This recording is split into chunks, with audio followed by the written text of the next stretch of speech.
विद्यार्थी मित्रों तमाરું ખૂબ ખૂબ સ્વાગત છે મારી આ ચેનલ સ્ટડી વિથ નેન્સી માં। જો હજી સુધી તમે મારી આ ચેનલને સબસ્ક્રાઇબ ના કરી હોય તો જલ્દીથી સબસ્ક્રાઇબ કરજો।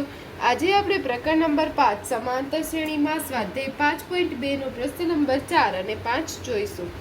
તો જો સૌથી પહેલા પ્રશ્ન નંબર 4 આપેલો છે કે સમાંતર શ્રેણી 3 8 13 18 નું કેટલામું પદ 78 થાય છે।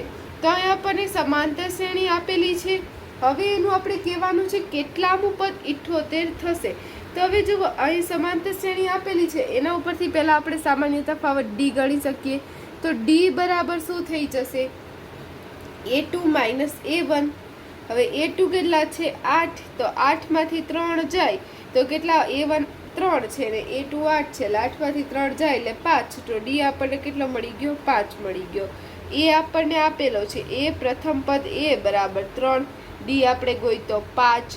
हवे आपने केटलामु पद 78 था એટલે આપણને કહી દીધું છે કે એક પદ 78 છે એની આપણે હવે સંખ્યા શોધવાની છે એટલે a n બરાબર શું થઈ ગયું 78। હવે આપણે શું શોધવાનું છે n શોધવાનું છે। तो हवे जो आना माटे जो अपन ए छे आपणी पासे डी छे एन छे ने एन शोधवो छे तो केनुं सूत्र मूकशो एन नुं सूत्र मूकशो। तो एन नुं सूत्र शुं थई जशे एन बराबर ए प्लस एन ओछा 1 डी। हवे एन आपणे आपेलुं छे 78 बराबर ए प्लस हवे आपणे एन ओछा 1 एटले एन नी किंमत शोधवानी छे એટલે એને એમને લખ દેશું એન ઓછા 1। હવે ડી આપણને મળી ગયો છે 5। હવે તમે આને બે રીતથી ગણી શકો। આનું તમે વિસ્તરણ કરી શકો, આનો સીધો 5 નો કાવસાયરે ગુણાકાર કરશો તો પણ ચાલશે કે a + 5n ઓછા 5, પણ એ રીત તમે કરશો તો તમારે થોડુંક દાખલો લાંબો થશે। એના કરતાં આપણે સીધું અહીંયા 78 બરાબર a ની કિંમત 3 છે 3 + n ઓછા 1 5 થઈ જશે। હવે આપણે 5 ના કાઉસ સાથે નહીં ગુણીએ, સીધું આ 3 ને બીજી બાજુ લઈ જઈએ એટલે 78 - 3 થઈ જશે। અહીંયા +3 હતા બીજી બાજુ જાય એટલે -3। આવી રીતે વધશે n ઓછા 1 અહીંયા 5। હવે 78 માંથી 3 જાય એટલે 75 વધે 75 બરાબર n ઓછા 1 ગુણ્યા 5। હવે n ઓછા 1 શોધવા છે તો 5 ને બીજી બાજુ લઈ જઈએ, 5 ને બીજી બાજુ લઈ જાશું તો અહીંયા ગુણાકારમાં છે, બીજી બાજુ જશે તો ભાગાકારમાં થઈ જશે। 75 ભાગ્યા 5 બરાબર n ઓછા 1। હવે 15 × 5 = 75 એટલે 75 કટ થઈ જશે, 5 5 કટ થઈ જશે, n ઓછા 1 બરાબર 15 મળી જશે।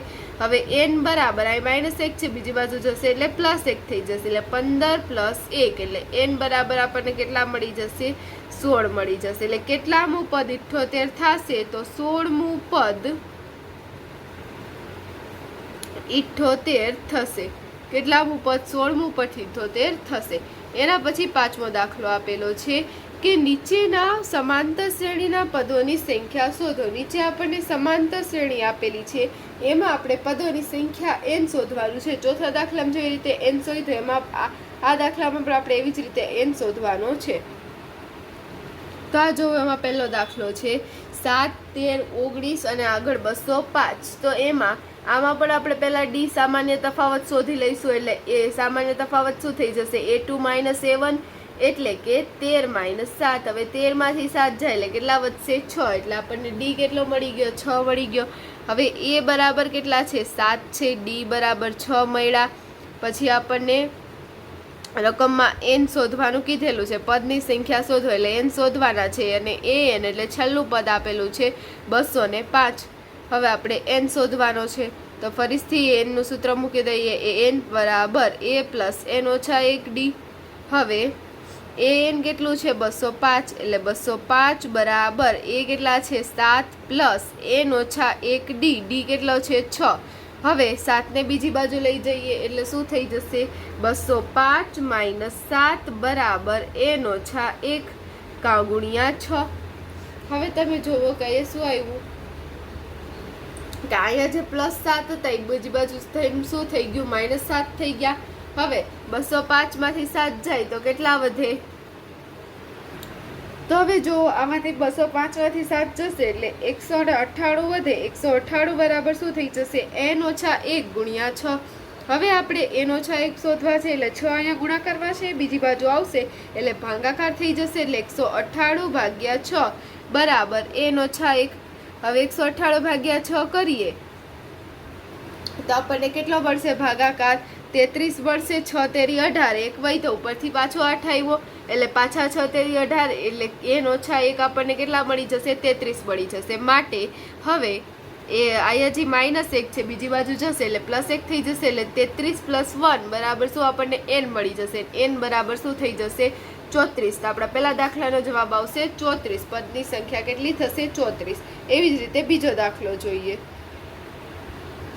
તો જુઓ, હવે દાખલા નંબર 2 આપેલો છે 18 15 પૂર્ણાંક 1 છેદમાં 2 13 અને 47 સુધી -47 સુધી. તો આમાં પણ આપણે ડી શોધી લેશું. ડી બરાબર શું થઈ જશે? a2 - a1. હવે આપણે જે આ 15 એક પૂર્ણાંકના છેદમાં 2 છે એને આપણે અશુદ્ધ અપૂર્ણાંકમાં ફેરવશું. અહીંયા આપણને મિશ્ર અપૂર્ણાંક આપેલા છે અને આપણે અશુદ્ધમાં ફેરવીએ તો શું થઈ જશે? 15 દુ 30 ને કેટલા થઈ જશે? 31. 31 છેદમાં 2 -18. આ શું કર્યું? આપણને મિશ્રમાં આપ્યા હતા, આપણે એને અશુદ્ધમાં ફેરવી લીધા. મિશ્રમાંથી અશુદ્ધમાં ફેરવવા હોય એટલે આ બંનેનો ગુણાકાર કરવાનો અને એમાં આનો સરવાળો કરવાનો. એટલે 15 દુ 30 ને 31 એટલે 31 છેદમાં 2 -18. હવેનો લસા કેટલો આવશે? આના છેદમાં કાંઈ નથી એટલે એક સમજવાનું. 2 એકુ 2 લસા 2 આવશે. 18 ને 2 વડે ગુણીએ એટલે 36 એટલે 31 - 36. 18 દુ 36 એટલે 31 માંથી 36 જાય એટલે કેટલા વધે? -5 એટલે -5 છેદમાં 2. એટલે આપણને સામાન્ય તફાવત ડી કેટલો મળી ગયો? -5 છેદમાં 2. એ કેટલો છે? 18 છે. પછી આપણને જે n છે એ n આપણે શોધવાનો છે અને n આપણને આપેલું છે -47. ફરીથી n નું સૂત્ર મૂકી દઈએ. n બરાબર a + n - 1d. હવે n કેટલું છે? -47 બરાબર એ કેટલા છે? 18 + n - 1d. માટે હવે -47 - 18. હવે અહીંથી +18 હતા, બીજી બાજુ ગયા એટલે -18 થઈ ગયા. એટલે કે -47 - 18 બરાબર n - 1. હવે ડી ની કિંમત કેટલી છે? -5 છેદમાં 2 આપણે મૂકી દઈએ કે કૌંસમાં -5 છેદમાં 2.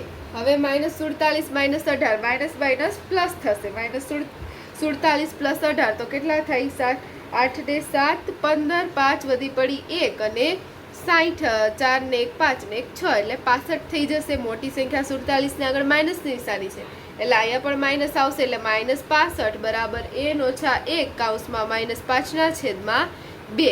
હવે મારે આની n ની કિંમત શોધવી છે. આને બીજી બાજુ લઈ જાવ તો અહીંયા તે કેવા છે? -5 છેદમાં 2 ગુણાકારમાં છે. બીજી બાજુ જશે એટલે એનું વ્યસ્ત એટલે ભાગાકાર થઈ જશે. એટલે કે -65 હવે 2 ભાગાકારમાં હતા છેદમાં તે અંશમાં આવી જશે એટલે ગુણ્યા 2 છેદમાં 5 થઈ જશે. પણ કેવા? -2 છેદમાં 5. અહીં માઇનસની નિશાની હતી તો અહીં માઇનસની નિશાની તો રહેશે જ. હવે માઇનસ કટ થઈ જશે અને 13 × 5 = 65 બરાબર n - 1. હવે 13 વૈધા 2 વૈધા 13 દુ ને કેટલા થશે? 26 બરાબર n - 1 આવી જશે.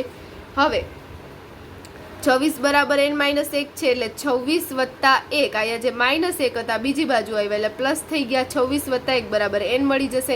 n બરાબર 26 ને કેટલા થઈ ગયા? 27. તો આ દાખલાનો જવાબ કેટલો આવી જશે? 27 આવી જશે. તો આ જો આપણા બીજા દાખલાનો જવાબ આવી ગયો. અહીં આપણો પ્રશ્ન નંબર 4 અને પ્રશ્ન નંબર 5 પૂર્ણ થાય છે. જો તમને વિડીયો પસંદ આવ્યો હોય તો લાઈક શેર સબસ્ક્રાઇબ કરજો. જો હજી સુધી તમે મારી આ ચેનલને સબસ્ક્રાઇબ ના કરી હોય તો જલ્દીથી સબસ્ક્રાઇબ કરજો જેથી તમને મારા બધા જ વિડીયો સૌની પહેલા મળી રહે. Thanks for watching.